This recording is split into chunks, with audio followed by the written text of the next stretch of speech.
Ladies and gentlemen, Gandhi ಕುಟುಂಬಕ್ಕೆ ಮಾನಸ ಪುತ್ರನಂತಿದ್ದ ಡಿ.ಕೆ. ಶಿವಕುಮಾರ್ ಯಾಕೋ ಕಸಿವಿಸಿಗೊಂಡಿದ್ದಾರೆ. ಡಿ.ಕೆ. ಶಿವಕುಮಾರ್ ಅವ್ರನ್ನ ಕಂಡ್ರೆ ರಾಹುಲ್ ಗಾಂಧಿ ಯಾಕೋ ಕಿಡಿಕಿಡಿ ಆಗ್ತಾ ಇದ್ದಾರೆ. ಏನು ಕಾರಣ ಹಾಗಾದರೆ? ಇವರಿಬ್ಬರ ಮಧ್ಯೆ ಫಿಟ್ಟಿಂಗನ್ನು ಇಟ್ಟವ್ರು ಯಾರು? ಬೆಂಕಿಯನ್ನು ಹಚ್ಚಿದವ್ರು ಯಾರು? ಅಷ್ಟಕ್ಕೂ ಏನಿದೆ ಎಕ್ಸ್ಕ್ಲೂಸಿವ್ ಸ್ಟೋರಿ. ಎಸ್ ವೀಕ್ಷಕರೇ, ಡಿ.ಕೆ. ಹಾರ್ಟ್ ಟ್ರಿಕ್ ರಾಹುಲ್ ಕಿಡಿ ಹಚ್ಚಿದ ಕಿಡಿಗೇಡಿ ಯಾರು? ವಿಶೇಷ ಕಾರ್ಯಕ್ರಮಕ್ಕೆ ಸ್ವಾಗತ. ನೆಲ ಜಲ ಭಾಷೆಗಾಗಿ ಪ್ರಾಮಾಣಿಕ ಪತ್ರಿಕೋದ್ಯಮ. ನೀವು ನೋಡ್ತಾ ಇದ್ದೀರಾ ಫೋಕಸ್ ಟಿವಿ. ನಾನು ಹೇಮಂತ್.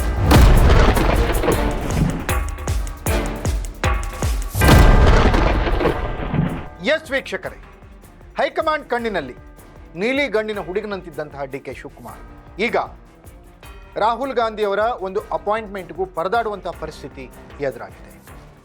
ಡಿ.ಕೆ. ದೆಹಲಿಯಲ್ಲಿದ್ದರೂ ಕೂಡ ರಾಹುಲ್ ಗಾಂಧಿ 5 ನಿಮಿಷ ಮೀಟ್ ಮಾಡಲಿಕ್ಕೆ ಅಪಾಯಿಂಟ್ಮೆಂಟ್ ಕೊಡ್ತಾ ಇಲ್ಲ. ಇವರಿಬ್ಬರ ಸಂಬಂಧ ತೀರಾ ಅನ್ಯೋನ್ಯವಾಗಿತ್ತು. ಯಾಕೆ ಈ ಥರ ಆಯಿತು? ಇದರ ನಡುವೆ ತನ್ನ ಆಟವನ್ನು ತೋರಿಸಿದವರು ಯಾರು? ಇವರಿಬ್ಬರ ಮಧ್ಯೆ ಕಿಡಿಯನ್ನು ಹಚ್ಚಿದವರು ಯಾರು? ಕಡ್ಡಿಯನ್ನು ಗೀರಿದ್ಯಾರು? ಅಷ್ಟಕ್ಕೂ ಇವರಿಬ್ಬರ ಮಧ್ಯೆ ಸಂಬಂಧ ಹಾಳಾಗಲಿಕ್ಕೆ ಕಾರಣ ಏನು?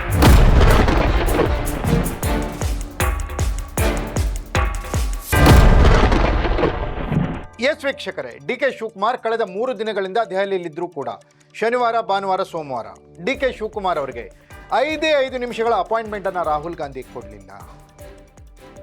ಇವರಿಬ್ಬರ ವೈಯಕ್ತಿಕ ಸಂಬಂಧ ತೀರಾ ಹತ್ತಿರದಲ್ಲಿತ್ತು, ತೀರಾ ಅನ್ಯೋನ್ಯವಾಗಿತ್ತು.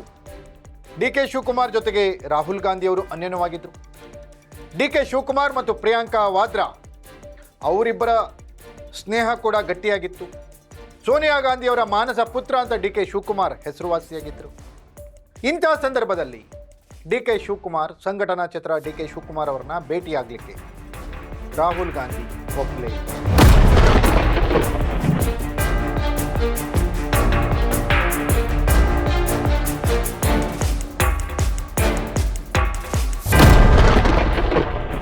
ಒಂದು ಕಾಲದಲ್ಲಿ ಕಾಂಗ್ರೆಸ್ನ ಟ್ರಬಲ್ ಶೂಟರ್ ಅಂತ ಯಾರಾದರೂ ಇದ್ದರೆ ಡಿ.ಕೆ. ಶಿವಕುಮಾರ್ ಅನ್ನುವಂಥ ಮಾತಿತ್ತು. ಹೈಕಮಾಂಡ್ಗೂ ಕೂಡ ಸಂದಿಗ್ಧ ಸ್ಥಿತಿಗಳಲ್ಲಿ ಡಿ.ಕೆ. ಶಿವಕುಮಾರ್ ಬೆಂಗಾವಲಾಗಿ ನಿಂತಿದ್ದರು.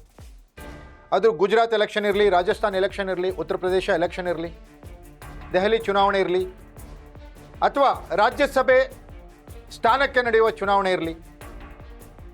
ಅದೇ ಕಾರಣಕ್ಕಾಗಿ ಗುಜರಾತ್ನಿಂದ ಶಾಸಕರನ್ನ ಕರೆದುಕೊಂಡು ಬಂದು ಅವರ ಅಂದರೆ ಬೆಂಗಳೂರಿನ ಹೊರವಲಯದ ಒಂದು ರೆಸಾರ್ಟ್ನಲ್ಲಿ ಇಟ್ಟಾಗ ಅಲ್ಲಿ ಕೂಡ ರೇಡ್ ಆದಂಥದ್ದನ್ನ ನಾವೆಲ್ಲ ನೆನಪು ಮಾಡ್ಕೋಬೋದು.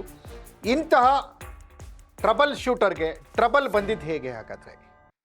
ಇವರಿಬ್ಬರ ಮಧ್ಯೆ ಕಿಡಿಯನ್ನು ಹಚ್ಚಿದ್ಯಾರು ಅನ್ನೋದನ್ನು ನೋಡಲಿಕ್ಕೆ ಹೋಗೋದಾದರೆ ವೀಕ್ಷಕರೇ, ಡಿ.ಕೆ. ಶಿವಕುಮಾರ್ ಅವರ ಅಕ್ರಮಗಳನ್ನೆಲ್ಲ ಪೆನ್ ಡ್ರೈವ್ ರೂಪದಲ್ಲಿ ಹೈಕಮಾಂಡ್ಗೆ ತಲುಪಿಸಲಾಗಿದೆ. ಯಾರು ತಲುಪಿಸಿದ್ದಾರೆ ಅನ್ನುವ ಮಾಹಿತಿ ಇಲ್ಲ. ಆದರೆ ಡಿ.ಕೆ. ಶಿವಕುಮಾರ್ ವಿರೋಧಿ ಬಣದವರು, ರಾಜಕೀಯ ವಿರೋಧಿಗಳು. ಅವರು ಕಾಂಗ್ರೆಸ್ನಲ್ಲಿದ್ದಾರಾ, BJPಯಲ್ಲಿದ್ದಾರಾ, JDSನಲ್ಲಿದ್ದಾರಾ ಗೊತ್ತಿಲ್ಲ. ಅವರು ಡಿ.ಕೆ. ಶಿವಕುಮಾರ್ ಅಕ್ರಮಗಳನ್ನು RCB ಕಾಲ್ತುಳಿತಕ್ಕೊಳಗಾದಾಗ ಆದಂತಹ ಅವಾಂತರಗಳಿಗೆ ಕಾರಣ ಏನು ಅನ್ನೋದನ್ನು, ಅದಕ್ಕೂ ಪರೋಕ್ಷವಾಗಿ ಡಿ.ಕೆ. ಶಿವಕುಮಾರ್ ಕಾರಣ ಅನ್ನೋದನ್ನು, ಅಲ್ಲದೆ BJPಯ ನಾಯಕರ ಜೊತೆ ಡಿ.ಕೆ. ಶಿವಕುಮಾರ್ ಇರುವ ಒಡನಾಟವನ್ನು, ಡಿ.ಕೆ. ಶಿವಕುಮಾರ್ ಸೆಳೆತ RSS ಬಗ್ಗೆ ಹೇಗಿದೆ ಅನ್ನೋದನ್ನು ಸವಿವರವಾಗಿ ಪೆನ್ ಡ್ರೈವ್ನಲ್ಲಿ ಹೈಕಮಾಂಡ್ಗೆ ತಲುಪಿಸಿದ್ದಾರಂತೆ ಕರ್ನಾಟಕದ ರಾಜಕೀಯ ನಾಯಕರು. ಹಾಗಾದರೆ ಆ ನಾಯಕರು ಯಾರು? ಈ ಎಲ್ಲ ವಿಚಾರಗಳನ್ನು ಕೂಲಂಕುಷವಾಗಿ ಪರಿಶೀಲಿಸಿದ ರಾಹುಲ್ ಗಾಂಧಿ ಡಿ.ಕೆ. ಅವರ ಭೇಟಿಗೆ ಒಪ್ತಾ ಇಲ್ವಂತೆ. ಖರ್ಗೆ ಅವ್ರಿಗೆ ಹೇಳಿದಾರಂತೆ, ನೀವೇ ಅದನ್ನ ಸರಿಪಡಿಸಿ, ನನ್ನವರೆಗೂ ಯಾರೂ ಬರೋದು ಬೇಡ ಅಂತ. ಮುಖ್ಯಮಂತ್ರಿ ಸಿದ್ದರಾಮಯ್ಯನವರ ಜೊತೆಗೂ ಕೂಡ ರಾಹುಲ್ ಗಾಂಧಿಯವರು 5 ನಿಮಿಷಗಳನ್ನು ಕಳೆದಿದ್ದಾರಂತೆ, ಮಾತನಾಡಿದ್ದಾರಂತೆ. ರಾಜಕೀಯ ಚರ್ಚೆಗಳು ನಡೆದೇ ಇಲ್ವಂತೆ. ಡಿ.ಕೆ. ಶಿವಕುಮಾರ್ ಈ ಎಲ್ಲ ಹಿನ್ನಡೆಗಳಿಂದ ಮುಂದೆ ಯಾವ ರೀತಿ ಸ್ಟೆಪ್ ತಗೊಳ್ತಾರೆ? ಡಿ.ಕೆ. ಶಿವಕುಮಾರ್ ರಾಹುಲ್ ಗಾಂಧಿಯವರ ಸಂಬಂಧ ಸುಧಾರಣೆಯಾಗುತ್ತಾ? ಇದಕ್ಕೆ ಕಾಲವೇ ಉತ್ತರ ಹೇಳಬೇಕು. ಇದಾಗಿತ್ತು ಇವತ್ತಿನ ಎಕ್ಸ್ಕ್ಲೂಸಿವ್ ಸ್ಟೋರಿ. ನೆಲ ಜಲ ಭಾಷೆಗಾಗಿ ನೋಡ್ತಾ ಇರಿ ಫೋಕಸ್ ಟಿವಿ.